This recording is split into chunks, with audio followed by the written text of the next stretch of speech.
are. Okay. But it's not in these positions that Right. have power and money. And people are not moving out of the way. Okay? Yeah. Why should they? They founded it in many cases. They were handed it. And this is where, do we start our own organizations? Does Penumbra, the question yesterday that Dominique asked about how do we get an endowment? And the answer he got was, it's difficult. Oh! Yes it is. And so it's just, that is where we need to really, for me, this is the crucial issue. I'm so glad I put you at the table. Go! Ethnic diversity. All of the other stuff to me doesn't matter. Okay. It's just incredible because we really need to put this at the center of what we're talking about. It's paramount. Great. Paramount. Oh, Chris, jump. If I can take, I'll jump on the negative side and I'll turn it into a bright spot by the end, I promise. So Diane is one of my personal bright spots. So I wrote a play a couple of years ago that in my mind was about a young person of color who had a dream in the United States of America and had trouble fulfilling it because that young person of color was a young person of color in the United States of America. And it's a play about privilege, white privilege, economic privilege, all kinds of privilege. It's a play about dual consciousness. It's a play about the struggle of being an immigrant, ... That play, in the minds of some of the people who produced it, some of the people who reviewed it, some of the people who saw it, was a light comedy about professional wrestling. One of the theaters, two of the theaters particularly, who saw it as something else, Interact in Philadelphia, and the one that I want to single out, partially because he's here and partially because he's wonderful, it was Mixed Blood, who Jack paired me up with. I'm Christopher Diaz, by the way. Jack paired me up with a director who no other theater, certainly no other theater at the level of some of the other theaters that I worked with in terms of contract and size and those kinds of things, would have paired me up with Thomas Jones from Atlanta, who is a few years older than me, is African-American from the South, and who couched sat us down on the first day of rehearsal. I got one day in rehearsal, and we spent that entire day of rehearsal talking about the civil rights movement and how my main character was, the actions of my main character was similar to the actions of Rosa Parks deciding that she was not going to get her ass up. And the struggles of the civil rights movement to make it, if we make it about protest and people having to speak eloquently, that's one thing, but if we make it about people standing up and marching, it becomes an easier thing to pursue. So anyway, I say all of that to highlight Tom and to highlight Jack. But I say, to speak to this question, it's not just it's not just a question of diversity for the sake of diversity. It is, like Shashir said, it is a question of exploring the New American play and being able to explore the New American play on the terms of those plays. And the arc and the structure of The Elaborate Entrance of Chad Deity is about a young person of color trying to tell his story. If you do not get that it's a play about a young person of color trying to tell his story, you then come back to me and tell me that my structure is flawed. So, yes, I would. And so when I walk into an institution, and this is I've worked with, all the institutions I've worked in this play have been wonderful in varying forms and have treated me incredibly well, and I am more blessed than I could imagine possibly being blessed, artistically and personally, because I'm getting married in 3 months. But but in some of those situations, the conversation that I have with artistic staff when they come in and they say, here is a set of cuts that we think you can make because it's going to help you tell your story better, and they do not know the story that I'm telling, is a direct outcome of a disconnect on an American play, an American identity level. That's all I got. Yeah, you are? Abel Lopez from Gala Hispanic Theater. And I'm going to focus only on the bright spots. You go. The Joyce Awards that recognizes particularly African Americans, not just in theater, but actually in visual arts, dance. Can people hear?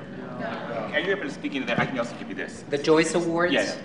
The Joyce Awards, which were actually just recently announced, but I think that that kind of an award which provides support for, in this particular case, artists of color, but in this year, I think most of them are African American, but specifically about providing support for theater and or, at least in theater, and I don't know how it works out in dance or music or the visual arts, providing support for artists of color in the Midwest region, and providing an opportunity for a theater to work with an artist, a playwright, in most cases, and develop work, should be a model for others, funders, national funders in the areas that can look at how they can support greater, provide more support for artists of color.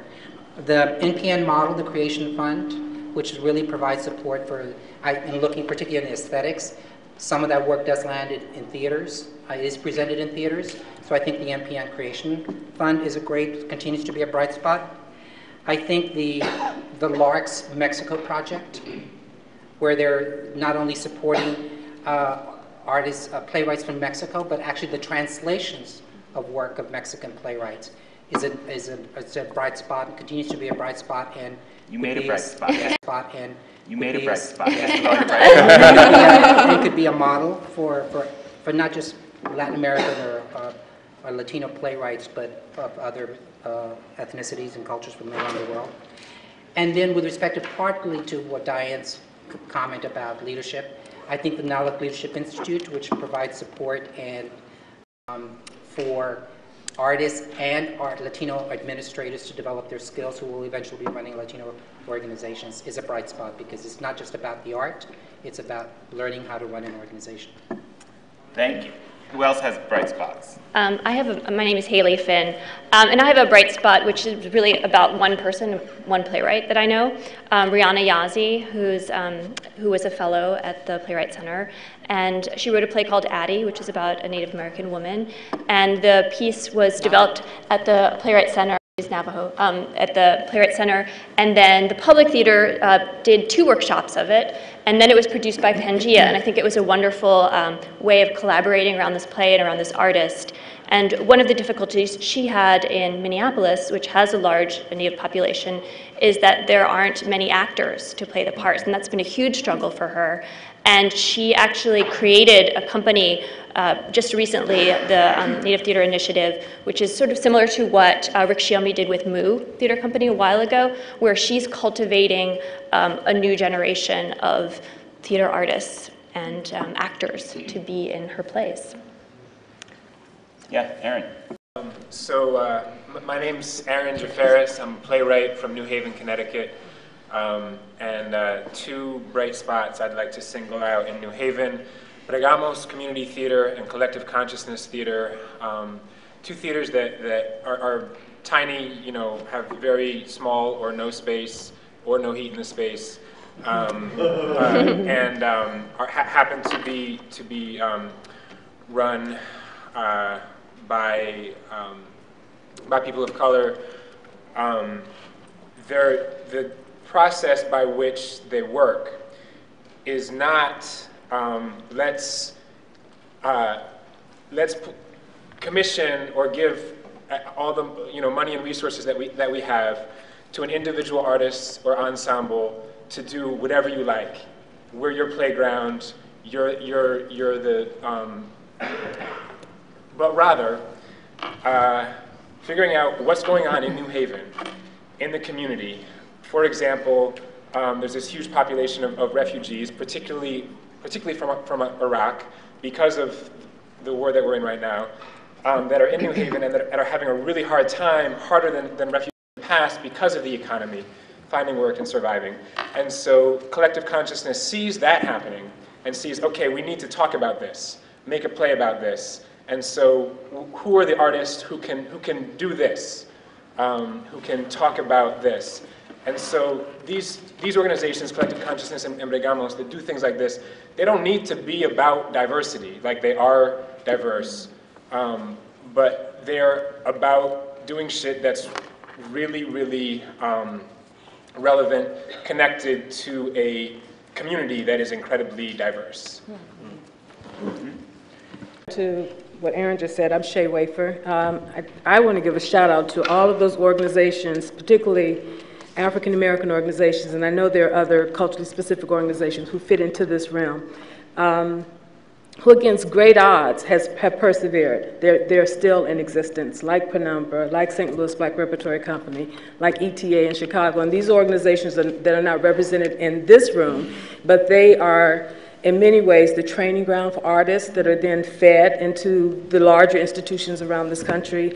And they're the point of entry for artists and for individuals who are interested in the arts, because they're community-based, and they provide a training ground, they provide a foundation for artists to begin, and for some to continue, who may not be participating at the level we're talking about today. Yep, Paul? Paul Mashedjian, Playpen, Philadelphia. A couple of bright spots and then just one thought in response to something you said. There is, recently has been, for the second year, I believe, an African American Theater Festival in Philadelphia that was composed, made up of small companies that formed, that were none of the usual suspects, and did land office business everywhere they performed, which was in spaces all over town, not only traditional spaces, but some non-traditional spaces. Also, I think it's worth noting that Live Arts, Philadelphia Live Arts, is a pretty incredible organization that promotes cultural diversity in everything, in the way that they curate the festival. Also offering opportunities for anybody, really, to come in and make their own project in their own space in the town. But it's a really interesting city, Philadelphia. It is a very culturally and racially diverse city that is the whitest, straightest theater town in America. It's fairly remarkable. But what I wanted to respond to with regard to something you said about all these institutions are all, why would they move aside? The leaders of these places, they're the founders. We are facing in Philadelphia a really interesting moment where in the next few years, you know, Philadelphia as a theater community is only about 30 years old. Because before that it was the last stop on the bus and truck into New York. So all these places are going to be having to replace their leadership. Nobody can be there forever. And when that happens, it's going to be a fascinating thing to see. And I think that's going to happen basically around the country, because most of these places were formed in the 60s and 70s. And whether or not boards and communities are going to insist on different kinds of leadership is going to be a function and a reflection of the changing face of the community, which I think is fairly graphic, actually. But I don't know that that's necessarily going to be an automatic thing. I don't either. I'm saying that I think it has to be thought about ahead of time. I totally agree with you. I adore you. You need to do this. Okay.